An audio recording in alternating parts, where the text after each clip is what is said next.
ባላሰቡና ባልገመተው ወጥመድ ውስጥ ገብቶ የወደቀው ወጣቱና ተወዳጁ አርቲስት ሙሉዓለም ጌታቸው ከወጥመዱ ራሱን ለማስመለጥ እየጣረ ይገኛል። አርቲስት ሙሉዓለም ጌታቸው እንደነ ሉላ ገዙ አዲሱ መንገድ መርጧል። የሙሉዓለም ጌታቸው አዲሱ መንገድና እርሱን ወደ መዘዝ ያስገባው ድርጅትን በተመለከተ በዛሬ መረጃ ሰዓታችን የምንቃኝና የምንዳስስ ይሆናል።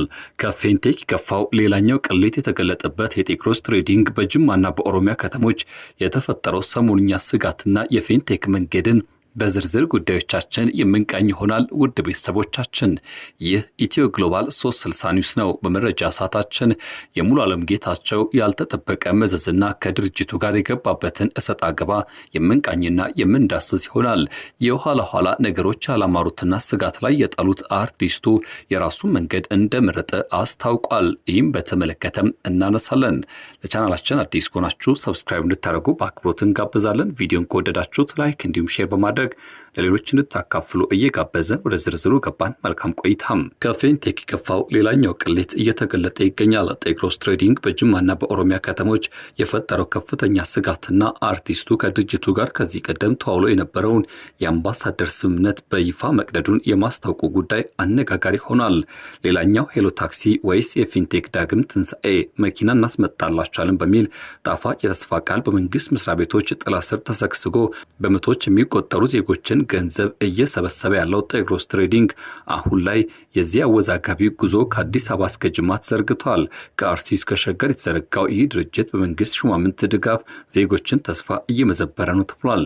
ይህ መረጃ ከወጣ በኋላ ስጋት የገባው የዚህ ድርጅት አምባሳደር በመሆን ለአንድ ዓመት ያክል የቆየው ተወዳጁ ተዋናይ አርቲስት ሙሉዓለም ጌታቸው በይፋ ራሱን አግሏል። ባለፉት ጥቂት ዓመታት በኢትዮጵያ ውስጥ መኪና እናስመጣላችኋለን በሚል ስም የሚነግዱ ድርጅቶች ቁጥር እየበዛ ስራቸውም እየሰደደ ይገኛል። አብዛኞቹ ግን የዜጎችን ገንዘብ ይዘው መሰወራቸው አይዘነጋም። አሊያም እያጭበረበሩና እያታለሉ ጊዜያትን አስቆጥረዋል። አሁን ላይ ደግሞ ቴክሮስ ትሬዲንግ የተባለው ኩባንያ በጅማና በተለያዩ የኦሮሚያ ከተሞች በተመሳሳይ መንገድ ስራውን በስፋት እየሰራበት እንደሆነ ተሰምቷል። ይህ ኩባንያ መጀመሪያ ስራውን የጀመረው በአዲስ አበባ ትምህርት ቢሮ ነበር። መምህራንና የቢሮ ሰራተኞች በታክሲ ለምን ይንገላታሉ በሚል ሰበብ የመኪና ዋጋ 25 በመቶ ወይም እስከ 480 ሺህ ብር ቅድመ ክፍያ ለከፈሉ በ3 ወራት ጊዜ ውስጥ መኪና እናስረክባለን በሚል ብር ሲሰበስብ ቆይቷል። ሆኖም በአዲስ አበባ ሳይሳካለት ሲቀር ፊቱን ወደ ኦሮሚያ ክልል አዙሯል። ያም ሆኖ ግን በአዲስ አበባ ሙሉ ለሙሉ ሳይሳካለት ቀርቷል ማለት አይቻልም። ለሚባል ጥቂት የማይባሉ መምህራን ተመዝግበውና ገንዘባቸውን ከፍለው ሜዳ ላይ ቀርተዋል። የመንግስት መስሪያ ቤቶችን እንደ ጋሻ መጠቀሙ ለድርጅቱ አንዳች መንገድ ከፍቶለታል። ቴክሮስ ትሬዲንግ እንደቀደሙት እንደነ ጎጆ ብሪጅ ጤና ቢሮ ላይ እንዲሁም ሄሎ ታክሲ ባልና ቱሪዝም ላይ ከዚህም ባሻገር ታክሲ ትራንስፖርት ቢሮ ላይ ሁሉ እንደተሰማሩት ሁሉ እሱም በኦሮሚያ ወጣቶችና ስፖርት ኮሚሽን ስር ተለጥፎ ስራውን እየሰራ ይገኛል። ድርጅቱ የወጣቶችና ስፖርት ኮሚሽንን በማሳመን ለወጣቶች ስራ እንፈጥራለን፣ ተለጣፊ ሱቆችንና መኪኖችን እናቀርባለን በሚል የክልሉን ወጣቶች ተስፋም እንደ ጉድ እያበነነ ይገኛል።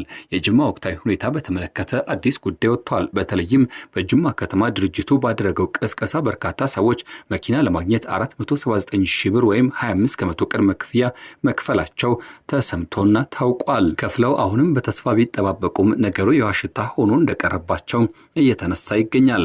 ክፍያውን ከፈጸሙ 1 ዓመት ከ2 ወር ቢያልፋቸውም እስካሁን መኪና ቀርቶ የከፈሉት ብር የት እንደገባ ማወቅ አልቻሉም። ዜጎች ገንዘባቸውን የሰጡት ድርጅቱን አምኖ ሳይሆን ከመንግስት መስሪያ ቤት ጋር አብሮ እየሰራ እንደሆነ ነው በሚል ምክንያት ነው የሚነሳው። ከዚህ ጋር በተገናኘ ተወዳጁ አርቲስት ሙሉዓለም ጌታቸው ከድርጅቱ ጋር የነበረውን የ1 ዓመት ቆይታ በገዛ ፍቃዱ የስምምነት ፊርማ በመቅደድ እንዳቆም አስታውቋል። የአምባሳደርነት ውልን ስለማቋረጥና ስለ ካሳ ክፍያ ማሳወቅን ይመለከታል በሚል ለቴክሮስ ትሬዲንግ በ25/07/2018 በጻፈው ደብዳቤ ይህን ጉዳይ አንስቷል። እኔ አርቲስት ሙሉዓለም ጌታቸው ከድርጅታችሁ ጋር በነበረኝ የብራንድ አምባሳደርነት ውል መሰረት ላለፉት 11 ወራት ድርጅታቸውንና ምርቶቻችሁን ሳስተዋውቅ መቆየቴ ይታወቃል። ይሁንና በውሉ ላይ በግልጽ የሰፈሩት የድርጅታችሁ ግዴታዎች ለተጠቃሚ ማህበረሰብ የገባችሁት ቃል በተግባር እየተፈጸመ እንዳልሆነም በተደጋጋሚ ለማረጋገጥ ችያለሁ። ይህ የድርጅቱ መርህ አልባ አካሄድ ከእኔ የግል ህሊና እንዲሁም ከሙያ ስነ ምግባር ከሙያ ስሜና ከህዝብ ጥቅም አንጻር በቀጥታ የሚያጋጨኝ ሆኖ አግኝቼዋለሁ ሲል ተናግሯል።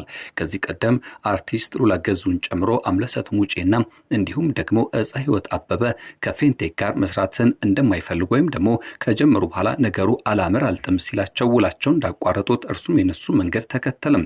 ታዲያ የነሱ መንገድ ሲከተል ሶስት ዋና ጉዳዮች ለውሉ ማቋረጥ ምክንያት እንደሆኑት እንዲሁም ደግሞ የካሳ ክፍያን ጠቅሷል።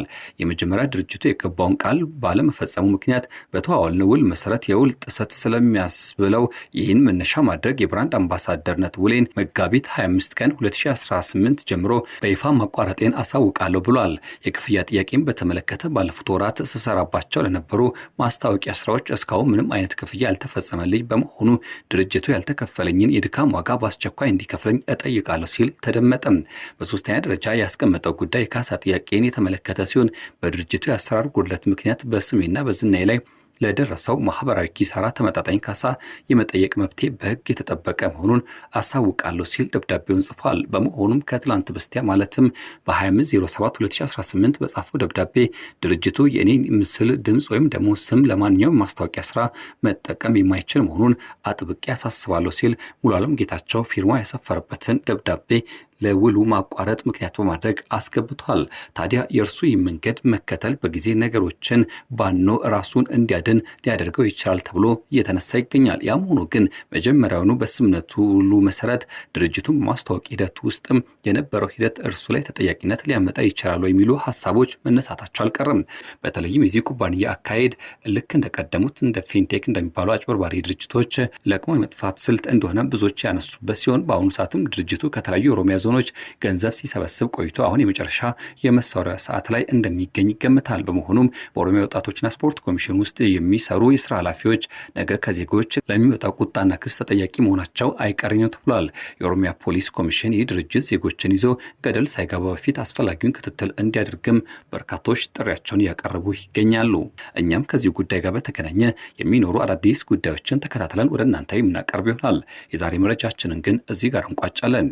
ይህ ኢትዮ ግሎባል 360 ኒውስ ነው። ለቻናላችን አዲስ ኖት እንግዲያው ሰብስክራይብ ያድርጉ። መረጃዎቻችን ወደዱ እንግዲያውስ ሌሎች ሼር በማድረግ እንዲያጋሩ እንጋብዛለን። ሐሳብ አስተያየት ካሎትም በሐሳብ መስጫ ሳጥናችን እንድታካፍሉና እንድታጋሩን እየጠየቅና እየጋበዝን ዛሬም በዚህ ቋጨን። በያላችሁበት ደግሞ ጥሩ መልካም ጊዜ ተመኘን።